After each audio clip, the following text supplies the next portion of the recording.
Did you run into any difficulties while creating your carabiner design? If you're making a borderless carabiner, please note that our template includes 4 key size requirements.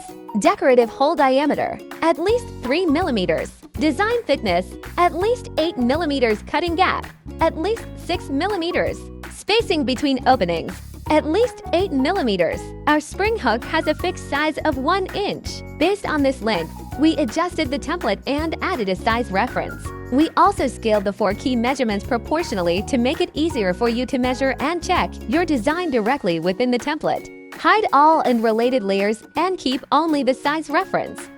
Then drag your design into the template and use the spring hook scale to measure its actual size. For example, if you want to make a 2.5-inch spring hook, that would be roughly 2.5 spring hook lengths. Adjust the longest side of your design to match this size. Place the spring hook accordingly and use the 4 guideline markers in the template to check whether your design meets the minimum size requirements. If it does not meet the requirements, please adjust your design accordingly. Additionally, please note, the minimum spacing between holes at least be 2.5 mm.